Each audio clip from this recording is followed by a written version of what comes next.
ओम शांति।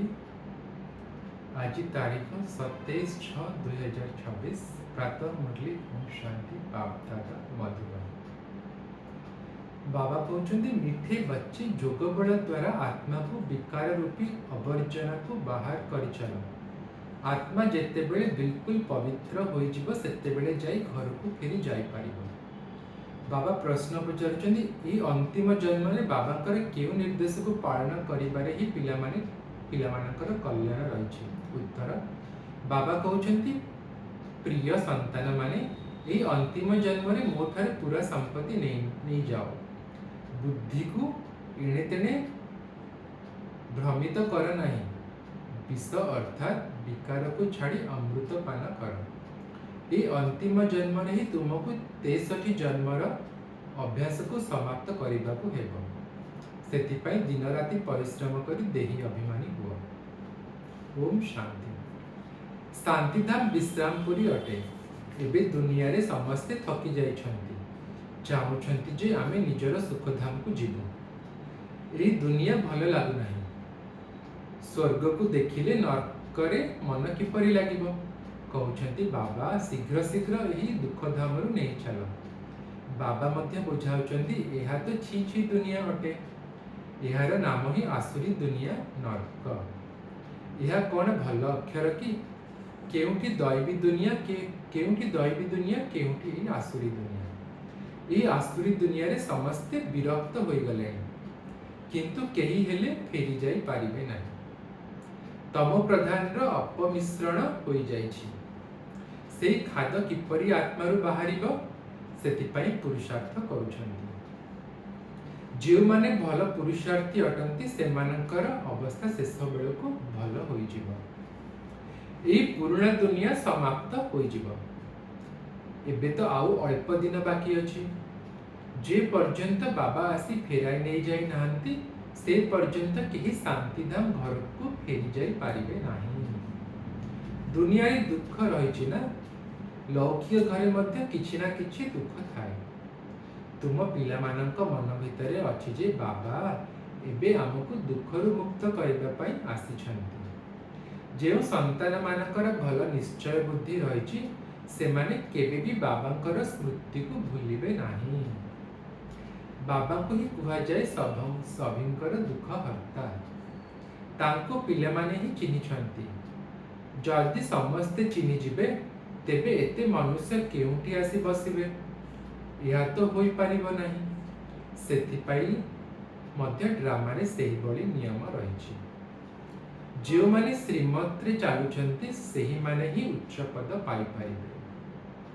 ता तो ठीक कथा, कारण जे करिबो से पाइबो। दंड भोग करी मध्य शांतिधाम अथवा पवित्र दुनिया को जीवे, किंतु उच्च पद पाइबा तो पुरुषार्थ करने को पड़िबो ना। बाबा कहउछंती किंतु उच्च पद पवित्रता है कि घर को पळेबे भल जोग अग्नि रे पाप भस्म करिवे नहले दंड पाई के जीवे, किंतु समस्त नुआ दुनिया को जाई परिबेनी। उच्च पद पाइबा को हेले पुरुषार्थ तो करबा को पड़िबो ना। द्वितीय रे पवित्र हेबा व्यतीत पवित्र दुनिया को केही जाई परिबे नहीं, कारण स्वर्ग भी पवित्र तो परम धाम आम घर आत्मार घर भी पवित्र। जे पर्यंत आत्मा पवित्र न होइछि आमे ना परम धाम को जाई परिबा आत्मार घर को ना स्वर्ग को जाई परिबा, कारण दुईटी जाक होछि पवित्र दुनिया। एमाने जहा कहउछंती जे अमकंकर ज्योति ज्योति रे मिसी गला घर को चली गला, यह तो होई परिबो नाही। जे माने प्रथमे सृष्टि को आसीछंती लक्ष्मी नारायण आदि सेमाने मध्य फेरी जाई पारिबे नाही। तेबे अन्य केही किपरि फेरी जाई पारिबे। एमानकर मध्य एबे 84 जन्म शेष हेबाकु जाउछि। एबे फेरिबा पाई तपस्या करूछंती। समस्ते एकमात्र बाबा को ही डाकुछंती, ओ गॉड फादर, हे मुक्तिदाता।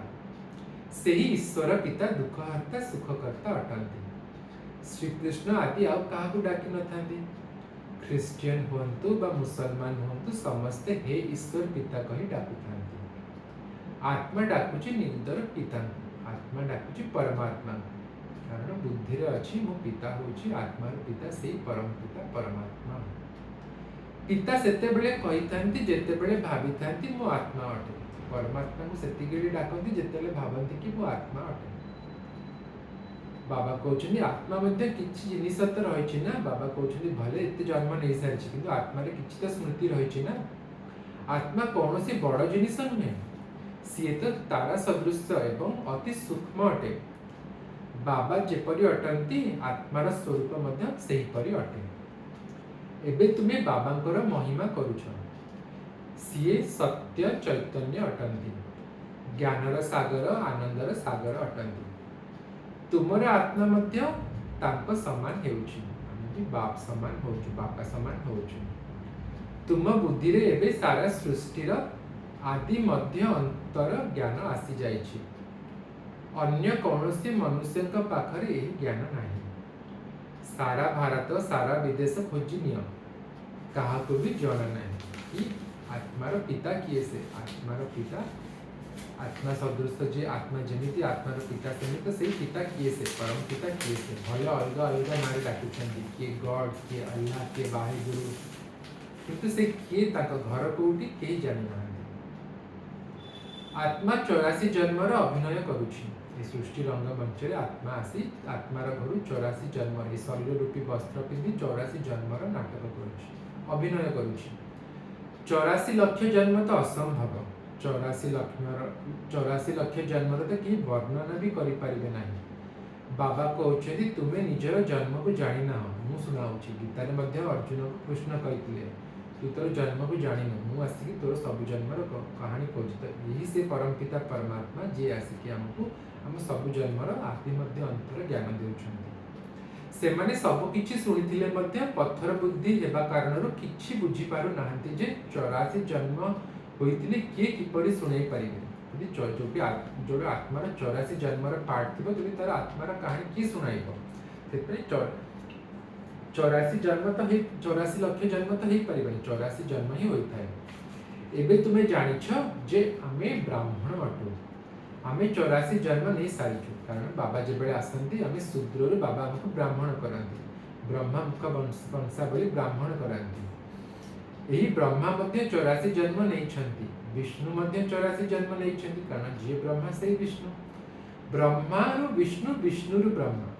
तो ब्रह्मारु विष्णु हवा को गोटे सेकेंड लागिला। जितले निश्चय हैला जानिले कि मु सेही विष्णु, सत्य जुगर विष्णु जानिबे को गोटे सेकेंड लागिला। तो से ब्रह्मारु विष्णु गोटे सेकेंड रह गेले, किंतु विष्णुरु ब्रह्मा हवा को ताको 84 जन्म लागिला। 84 ता सीढ़ी तमको ओल्हेबा को पड़िला। सेति पय ब्रह्मारु विष्णु, विष्णुरु ब्रह्मार कारण अछि। से माने भक्ति रे देखै छथि विष्णु को नाभिरु ब्रह्मा बाहरले, किंतु बाबा तार रहस्य बताउछन्ति। लक्ष्मी नारायण ही 84 जन्म नहीं ब्रह्मा सरस्वती होइथांती। यह मध्य बुझिबार कथा ना। बाबा कहउछन्ति प्रति 5000 वर्ष परे मु आसी बुझाउछि। प्रति कल्प 5000 वर्ष परे बाबा आसी पुनर्बार हमको यही ज्ञान बुझाउछन्ति। यह 5000 वर्षर चक्र अटे। ये पूरा चक्र सृष्टि चक्र 5000 वर्षर अटे। सेथुरु 1250 वर्ष सत्य युग, 1250 वर्ष त्रेता युग, 1250 वर्ष द्वापर युग एवं 1250 वर्ष कलि युग। सेही 1250 वर्ष कलि युगर अंतर 100 वर्ष रे बाबा आसी जहाको संगम युग कहा जाय। एबे सेही संगम युग चलीछि जे परमात्मा आसी कि हमको ही गीता ज्ञान द्वारा पुनी देवता बनौछन्ति, पुनी मनुष्य रो देवता बनौछन्ति। एबे तुम माने वर्णर रहस्य मध्ये बुझी जाइछ, हंसर अर्थ मध्ये बुझी सारिछ। हंसर अर्थ कोन? आमे केमिति देवतारु क्षत्रिय, क्षत्रियरु वैश्य, वैश्यरु शूद्र, पुनी शूद्ररु बाबा आसी हमको ब्राह्मण कराइले, पुनी आमे ब्राह्मणरु देवता होछु वाया फरिश्ता। पुनी आत्मा पुनी देवता हेउछि, पुनी आमे ही क्षत्रिय, वैश्य, शूद्र हेउछु। एते जन्म नेउछु, पुनी आमे ही ब्राह्मण हेउछु। ब्राह्मण मानकर यह गोटे जन्म अटे। बाबा कहते यही जन्म ही तुमर हीरातुल्य जन्म अटे, कारण आमर यही ब्राह्मण जन्म ही हीरातुल्य। कहीं आम यही ब्राह्मण जन्म रे पुरुषार्थ करके पुणी पतितरु पावन होउछु, पुणी मनुष्यरु देवता होउछु, पुणी 21 जन्मर राज्य भाग्य पाउछु। तो ये ब्राह्मण जन्म हीरातुल्य जन्म अटे। सेते हो जाउछि संगम युग होउछि हीरार युग। भले आम स्वर्ग जीव, सेटा सत्य को गोल्डन जुग कहते, गोल्डन एज इंग्लिश रे कहते, किंतु एटा हूँ सर्वोच्च जुग, ये कल्याणकारी पुरुषोत्तम संगम जुग, जहाँ डायमंड एज भी कहते, कारण आम ये हीरा तुल्य जन्म पाऊ, कारण आमको परमात्मा सांग मिलूँ। बाबा कहते यह तुम उत्तम शरीर अटे, यह द्वारा तुम्हें स्वर्गर संपत्ति प्राप्त कर एबे अन्य कौनसी आड़ को भ्रमित हुआ नहीं, ज्ञान अमृत पान कर।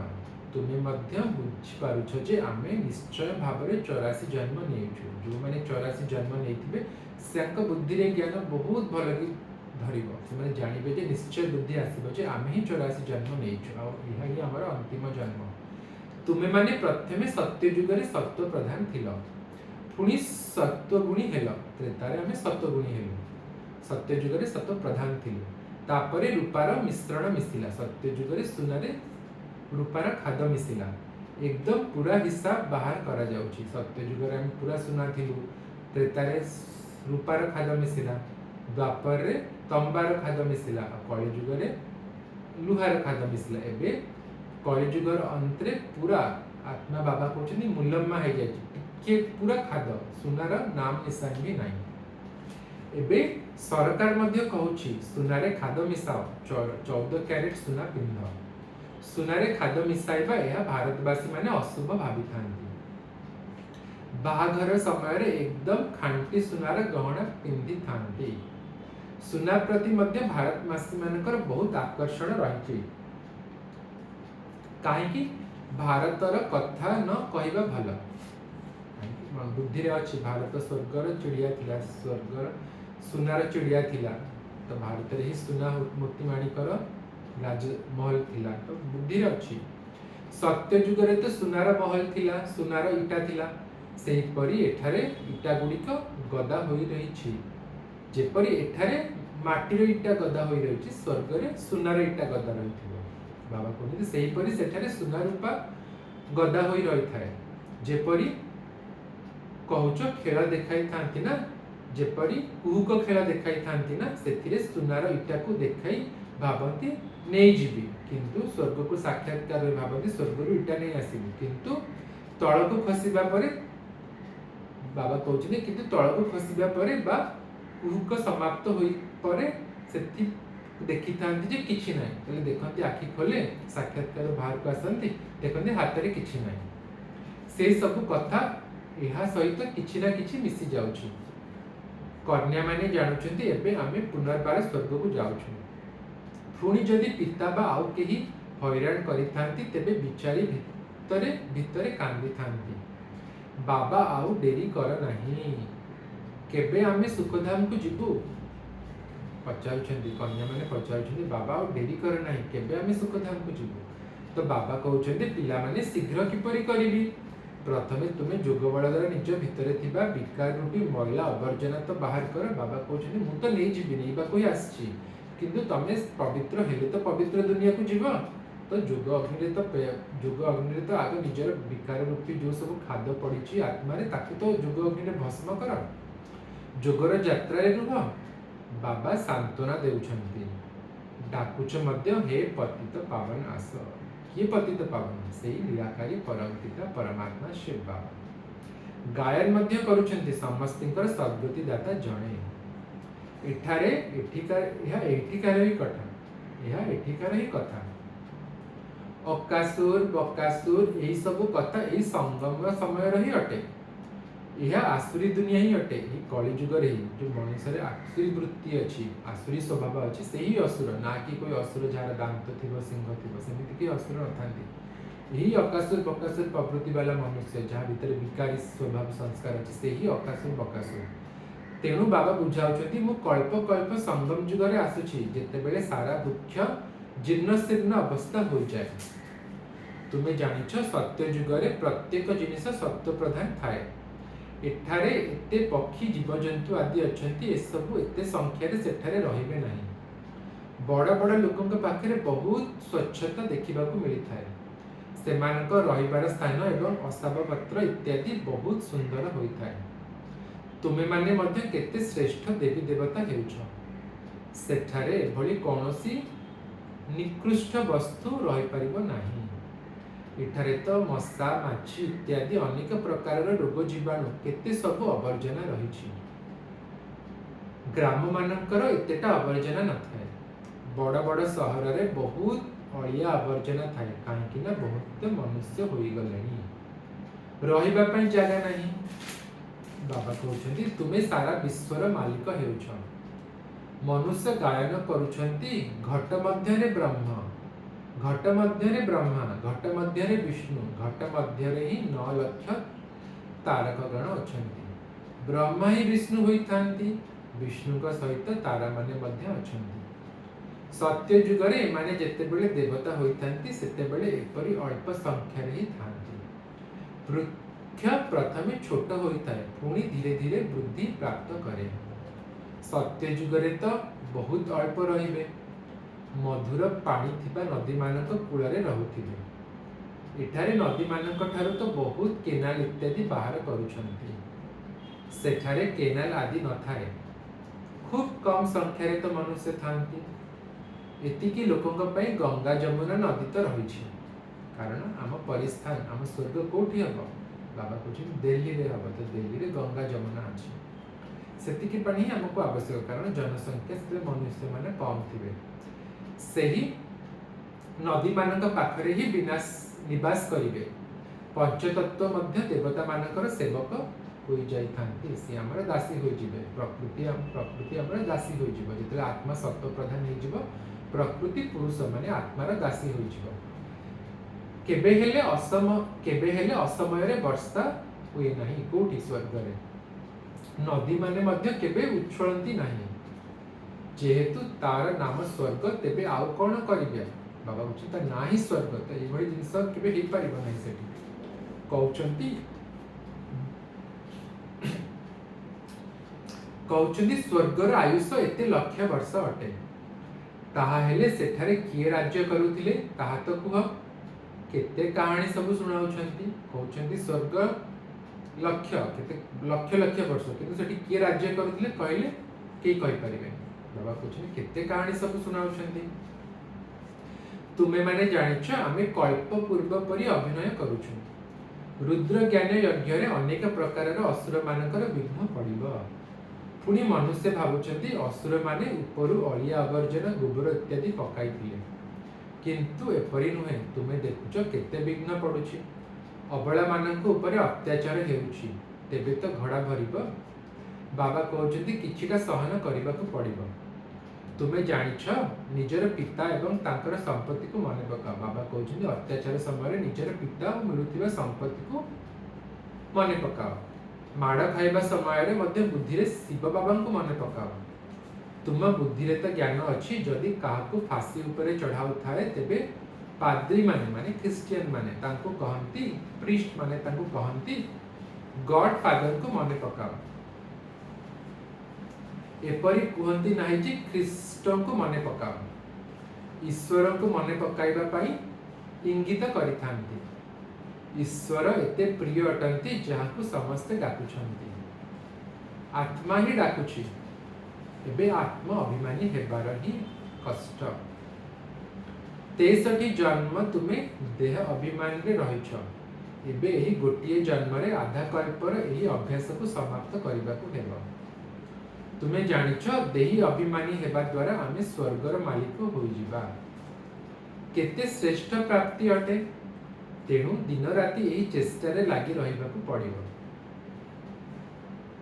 ବାବା କହୁଛନ୍ତି ମନୁଷ୍ୟ ବ୍ୟବସାୟ ଇତ୍ୟାଦିରେ ମଧ୍ୟ ପରିଶ୍ରମ କରୁଛନ୍ତି। ରୋଜଗାର ସମୟରେ ମନୁଷ୍ୟଙ୍କୁ କେବେ ହାଇ ଆସିବ ନାହିଁ କି ନିଦ ମାଡ଼ିବ ନାହିଁ, କାହିଁକି ନା ଆୟ ହେଉଛି। ଧନର ଖୁସି ରହିଥାଏ, ଥକିବାର କୌଣସି କାରଣ ନଥାଏ। ବ୍ରହ୍ମା ବାବା ମଧ୍ୟ ଅନୁଭବୀ ଅଟନ୍ତି ନା। ଯଦି ରାତିରେ ମଧ୍ୟ ଷ୍ଟିମର ଆସୁଥିଲା, ତେବେ ରାତି ଅନିଦ୍ରା ହୋଇ ଜିନିଷପତ୍ର ବିକୁଥିଲେ। ଯେ ପର୍ଯ୍ୟନ୍ତ ଗ୍ରାହକ ପକେଟ ଖାଲି ନ ହୋଇଛି ସେ ପର୍ଯ୍ୟନ୍ତ ତାକୁ ଛାଡୁ ନଥିଲେ। ଶିବ ବାବା ମଧ୍ୟ ପୁରା ଅନୁଭବୀ ରଥ ନେଇଛନ୍ତି। ବ୍ରହ୍ମା ବାବାଙ୍କୁ ଯୋଉ ରଥ ବନେଇଛନ୍ତି, ବ୍ରହ୍ମା ବାବା ବହୁତ ଅନୁଭବୀ। ବ୍ରହ୍ମା ବାବା ସବୁ କିଛି ଅନୁଭବ କରିଛନ୍ତି। ଗାଉଁଲି ପିଲା ମଧ୍ୟ ଥିଲେ। 10 ଅଣା ପଇସାରେ ମହଣେ ଅର୍ଥାତ୍ 40 शेष ओजन शस्य चाउल गहम बाजरा इत्यादि बिक्री करुथिले। एबे देख विश्वर मालिक हेबाकु जाउछन्ति। एकदम निपट मफसली थिले किए ब्रह्मा बाबा। पुणी जेते बेले ऊपर को उठी गले एकदम हीरा नीला व्यवसाय रे लागी गले। बास केवल हीरा नीला रही कथा। यही ईश्वरीय ज्ञान हेउची प्रकृत हीरा नीला। यह हेउची प्रकृत राजकीय व्यवसाय।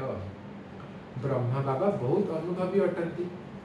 बाबा वाइसरॉय मानक घर को एपरि जाउथिले जेपरि निज घर। यह को कुआ जाउची अविनाशी ज्ञान रत्न।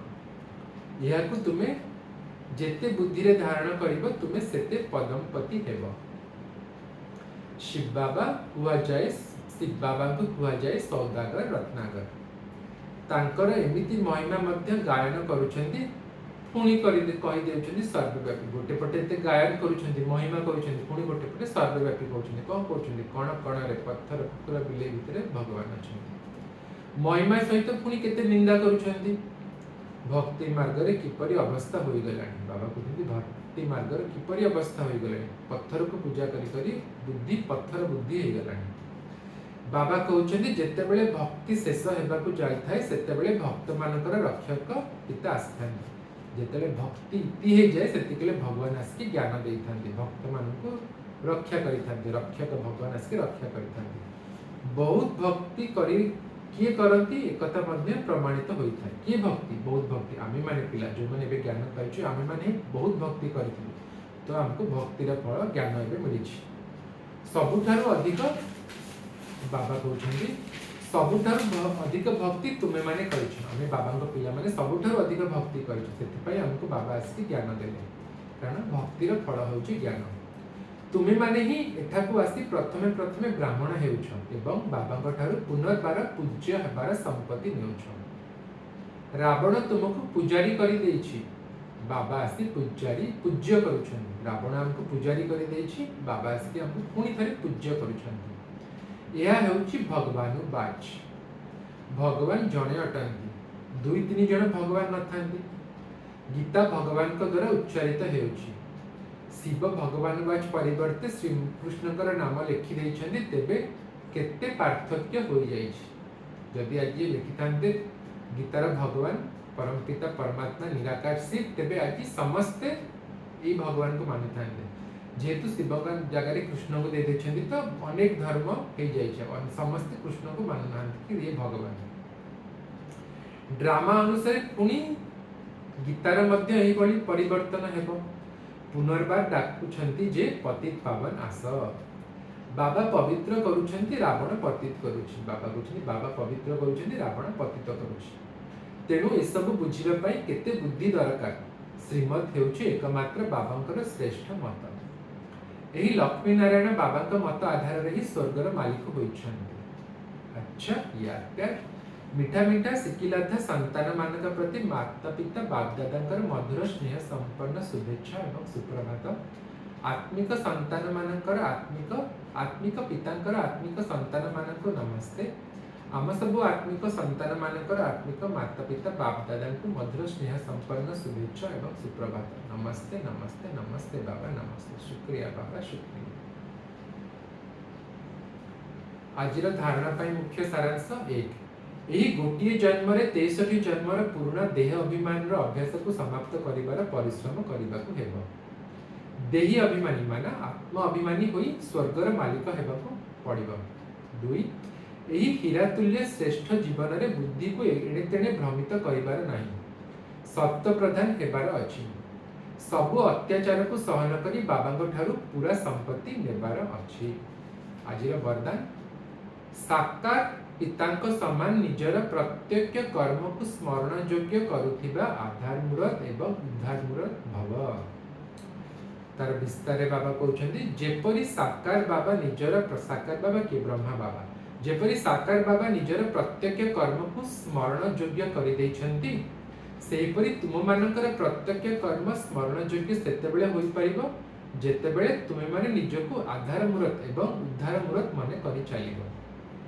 जो माने निजको विश्व परिवर्तन आधार मूरत मने करंती ସେଇମାନଙ୍କର ପ୍ରତ୍ୟକ୍ଷ କର୍ମ ମହାନ ହୋଇଥାଏ ଏବଂ ଦୃଷ୍ଟି ବୃତ୍ତିରେ ଯେତେବେଳେ ସମସ୍ତଙ୍କ ପ୍ରତି କଲ୍ୟାଣର ଭାବନା ରଖିଥାନ୍ତି ସେତେବେଳେ ନିଜର ପ୍ରତ୍ୟକ୍ଷ କର୍ମ ଶ୍ରେଷ୍ଠ ହୋଇଥାଏ। ଯେତେବେଳେ ଆମେ ଆମ ଦୃଷ୍ଟି ବୃତ୍ତିରେ ସମସ୍ତଙ୍କ ପାଇଁ ସବୁ ଆତ୍ମାଙ୍କ ପାଇଁ ଶୁଭକାମନା ଶୁଭଭାବନା ଆଉ କଲ୍ୟାଣର ଭାବନା ରଖୁ ସେତେବେଳେ ଆମେ ଯେକୌଣସି ବି କର୍ମ କରୁ ପ୍ରତ୍ୟେକ କର୍ମ ଶ୍ରେଷ୍ଠ କର୍ମ ହୋଇଯାଏ।